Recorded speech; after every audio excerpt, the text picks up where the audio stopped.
benda yang ketika tidak terjadi bencana adalah hal-hal yang biasa saja, namun pada akhirnya ketika terjadi bencana, benda ini menjadi sangat ajaib.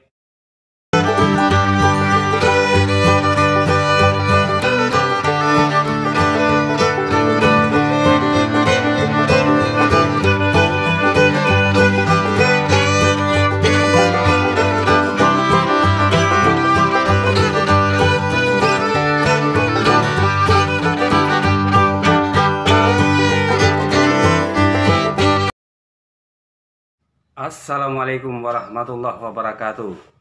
Selamat berjumpa kembali rekan-rekan sahabat semua dimanapun berada, dengan saya Haritman, Ketua Forum Pengurangan Risiko Bencana Nagari Amping Parak, Kecamatan Sutra, Kabupaten Pesisir Selatan, Provinsi Sumatera Barat, di Haritman Channel. Baik, pada pertemuan kali ini saya masih membahas siaga bencana Megatrust Mentawai yang diperkirakan mampu menghasilkan gempa dengan magnitudo 8,9 skala Richter dan berpotensi tsunami.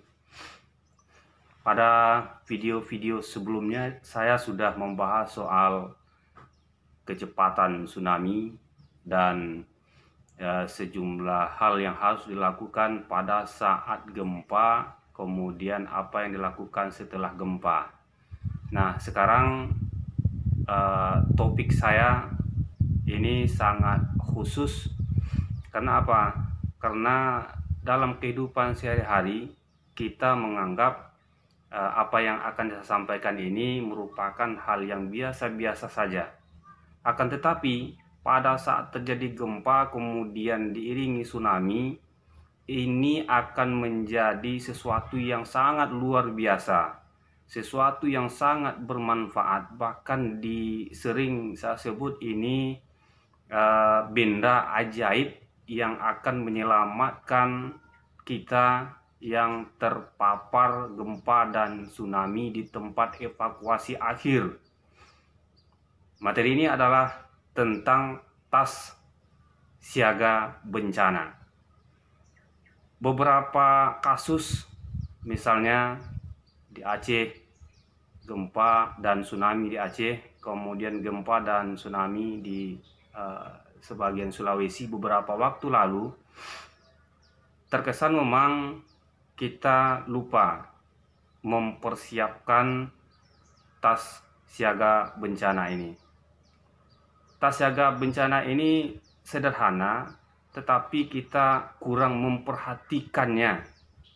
Kenapa? Karena kita menganggap bahwa bencana itu tidak tentu kapan datangnya, kemudian dianggap hal yang sepele. Nah, dalam konteks siaga bencana, tas siaga bencana sangat penting dan perlu kita persiapkan, kawan-kawan. Karena apa? Karena pada prinsipnya tas siaga bencana ini sangat membantu kita di tempat evakuasi bencana. Kemudian pada beberapa kasus bencana gempa bumi diiringi tsunami, biasanya kawan-kawan pasokan bantuan makanan, minuman, obat-obatan, selimut baru bisa masuk paling cepat 3 hari pasca terjadinya gempa bumi dan tsunami. 3 hari baru bisa masuk, itu pun kondisi jalan misalnya akses untuk menuju kawasan yang terpapar bencana masih bagus. Tapi kalau infrastruktur berupa jalan misalnya ambruk dan atau mengalami longsor segala macam, itu tentu bisa makan waktu lebih lama lagi untuk bisa sampai orang mendistribusikan bahan-bahan kebutuhan di tempat evakuasi.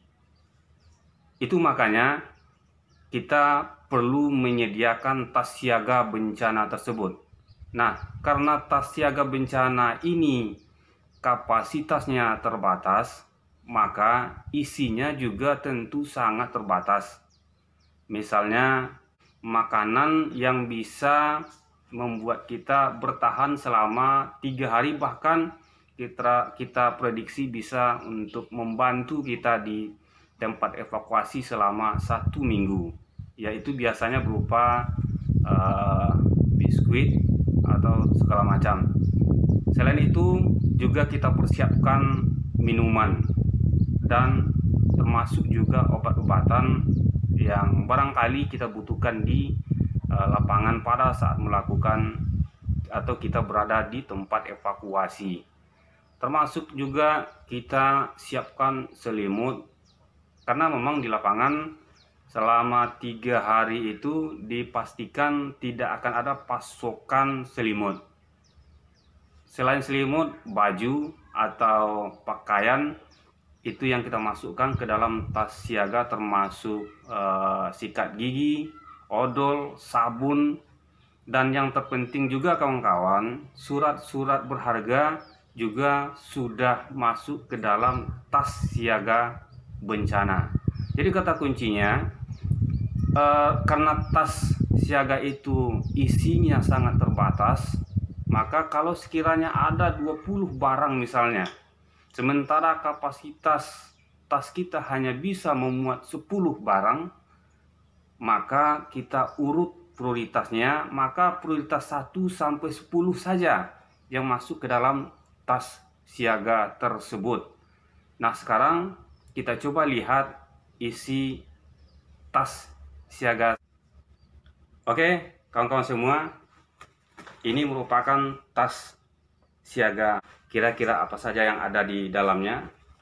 Di kantongnya ada sikat gigi, ada sabun mandi maksudnya. Kemudian kita coba lihat di dalamnya ada pakaian, kemudian ada selimut ya. Selanjutnya air, lalu juga makanan, baterai, karena di lapangan kita memerlukan baterai untuk misalnya senter, dan banyak barang, minimal 10 barang sudah ada dalam tas yang sewaktu-waktu tas ini bawa untuk ke tempat evakuasi. Dan juga di dalam tas ada surat-surat penting. Misalnya di sini saya masukkan kartu keluarga, surat kendaraan, surat tanah, segala macam, karena memang tidak mungkin kita mengumpulkan seluruh barang-barang yang ada dalam tas ini pada saat terjadi gempa atau setelah terjadi gempa.